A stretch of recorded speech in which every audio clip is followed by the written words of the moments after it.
Bienvenue la famille madridista, on se retrouve pour une nouvelle vidéo sur l'actualité Real Madrid. Camavinga vise la Supercoupe. Sportif du Real Madrid avec le reste de ses coéquipiers. Le Real Madrid commence 2024 avec un entraînement matinal.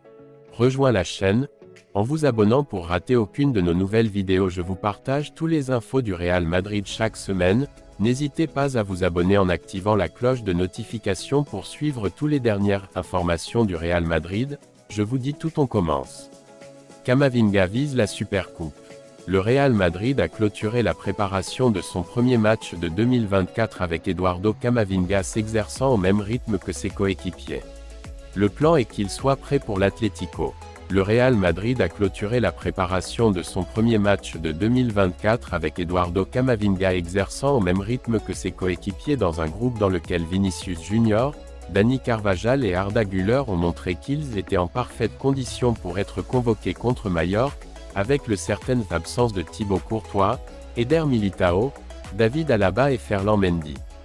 Carlo Ancelotti a renforcé la formation de l'équipe première avec la présence de 6 jeunes joueurs, parmi lesquels le défenseur du Castilla Alvaro Carrillo en raison des problèmes qu'il souffre au centre de la défense. Le jeune défenseur central de 21 ans pourrait être une nouveauté dans l'effectif compte tenu de l'absence contre Majorque de Nacho Fernandez pour cause de suspension et des blessures de longue durée de Militao et Alaba. Le Français Eduardo Camavinga s'est entraîné pour la 3e journée consécutive avec le groupe, augmentant la charge de travail après avoir surmonté une déchirure du ligament latéral externe du genou droit. Malgré ses bons sentiments, le projet d'Ancelotti est d'attendre la Supercoupe d'Espagne pour son retour. Les Brésiliens Vinicius, Dani Carvajal et Arda Güler ont plus d'options, après avoir tous surmonté leurs problèmes musculaires et pu commencer 2024 en réapparaissant avec le Real Madrid. Les trois et Lucas Vázquez, qui n'a raté aucun match mais qui souffre de douleurs au dos depuis le dernier, ont travaillé normalement dans la ville. Sportif du Real Madrid avec le reste de ses coéquipiers. La dernière séance a confirmé l'absence du Français Ferland Mendy en raison d'une blessure musculaire. Il rejoint à l'infirmerie le Belge Courtois, le Brésilien Militao et l'Autrichien Alaba, tous gravement blessés au genou. Conférence de presse d'Ancelotti. L'entraîneur italien apparaît devant les médias dans l'avant-première de Real Madrid-Majorque. L'équipe blanche est co-leader du classement avec 45 points, 7 de plus que le Barça. Carlo Ancelotti se présente devant les médias avant le match entre Madrid et Majorque, qui se jouera ce mercredi à 19h15, dans un match correspondant à la 19e journée de la Liga EA Sport, au stade Santiago Bernabéu. Le Real Madrid arrive au premier match officiel de 2024 en tant que co-leader du classement, à égalité avec 45 points avec Gérone et 7 devant l'Atlético de Madrid et le FC Barcelone. Ce sera la première fois que l'entraîneur italien s'exprimera publiquement après avoir conclu le renouvellement de son contrat avec le Real Madrid jusqu'au 30 juin 2026. Tchouaméni, condamné à être central. Le Real Madrid hésite à se renforcer lors du mercato hivernal et compte sur le Français pour occuper le poste malgré les graves blessures de Militao et Alaba. Les options dont il dispose ne sont pas convaincantes car elles sont trop chères. Il est confiant qu'il aura la position occupée avec Rudiger, Nacho et le Français, et avec la carrière de soutien. Carlo Ancelotti trouve des ressources dans l'équipe pour faire face aux nombreux blessures qui frappent l'équipe depuis le début de la saison. Avec un effectif de 23 joueurs, l'Italien a connu du succès lors des 24 matchs qu'il a disputés, une défaite et 20 victoires, malgré une moyenne de 6 et 7 défaites par match, avec de nombreux titulaires qui ont quitté la convocation. Une moyenne de 17 footballeurs et qu'il a été contraint de compléter avec les promesses de la carrière. La ligne la plus punie a été la défense, et surtout l'axe central. Il a commencé la saison avec 4, mais la terminera avec 2 en raison de graves blessures au genou de ses deux titulaires Militao et Alaba. Ancelotti espère récupérer le Brésilien avant la fin de la saison pour affronter la dernière ligne droite et renforcer l'équipe au cas où elle arriverait avec des options pour remporter des titres. Bien qu'il ne lui reste plus que 2 défenseurs centraux, Rudiger et Nacho, et compte tenu de la possibilité de se renforcer lors du marché d'hiver, le club estime qu'il n'a besoin de personne. La polyvalence de Tchouaméni et Camavinga. Ils ont sondé le marché et les options dont ils disposent sont trop chères et rien ne garantit qu'ils s'adapteront à l'équipe en milieu de saison.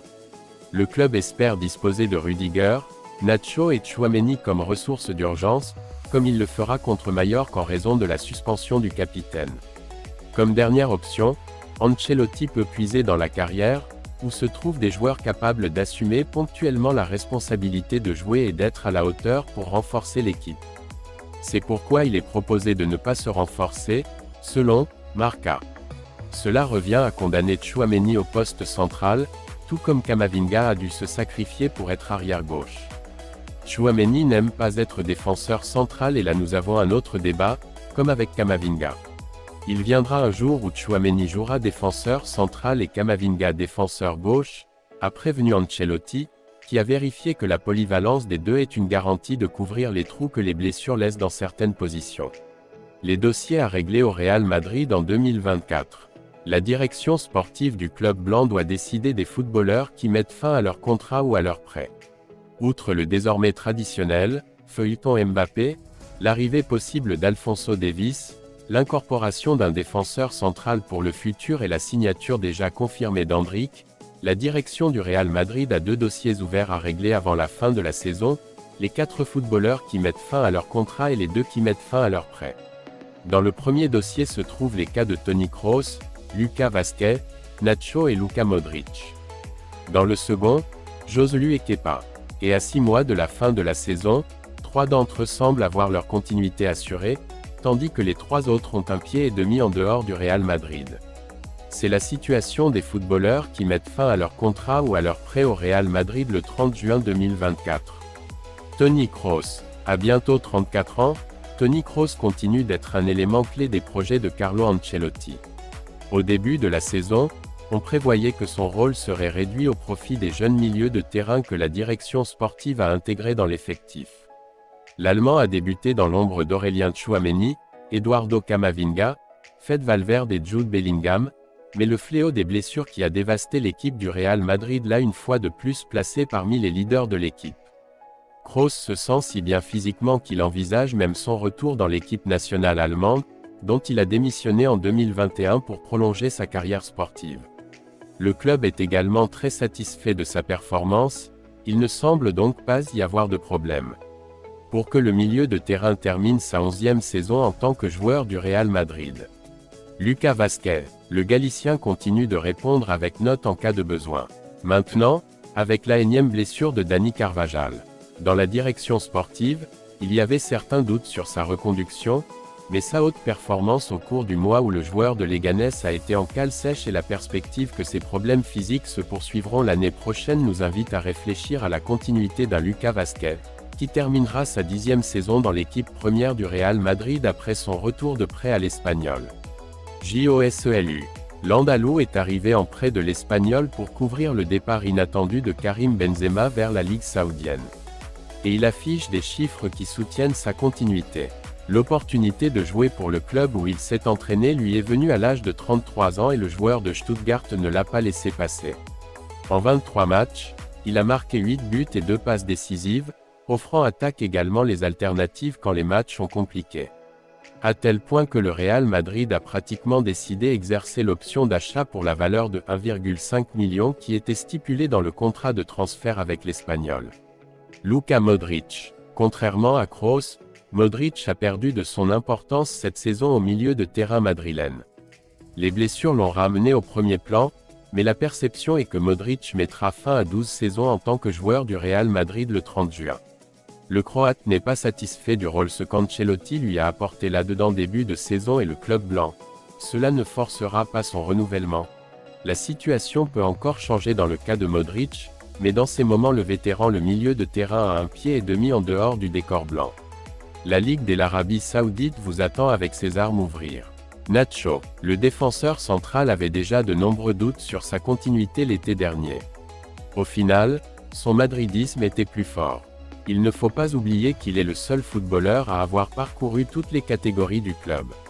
Mais c'est peut-être sa dernière saison au Santiago Bernabéu. Son rôle secondaire s'est aiguisé malgré les nombreuses blessures qui ont gangrené la défense.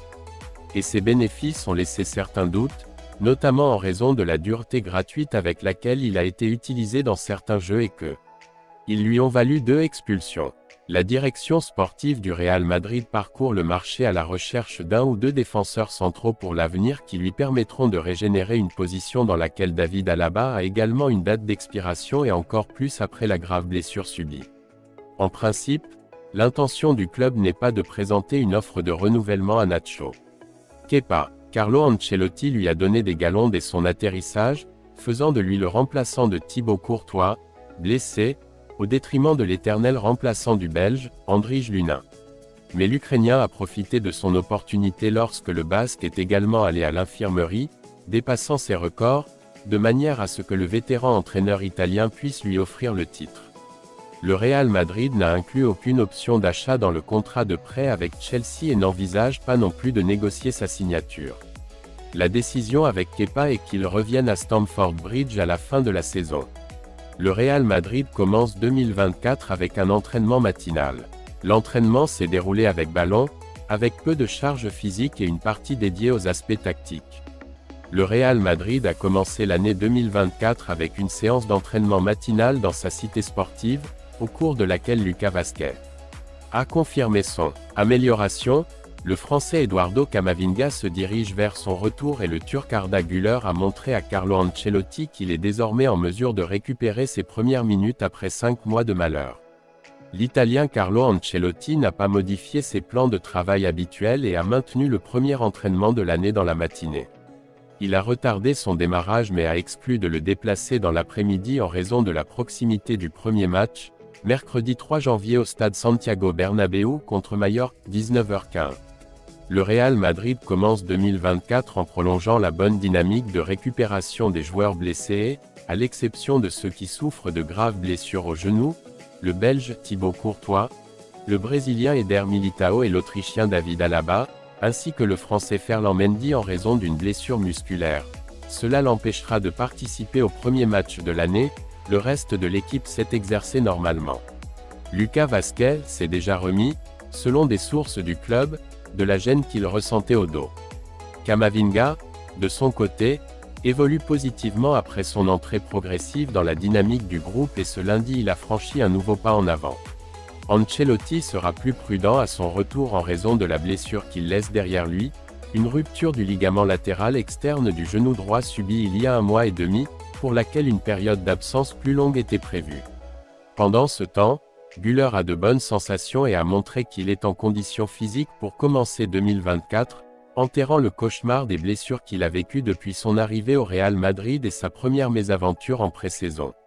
Il n'a pas encore pu faire ses débuts avec sa nouvelle équipe mais sa dernière blessure musculaire est désormais derrière lui. En l'absence d'entraînement, il pourrait être nouveau dans l'effectif pour le duel contre Mallorca.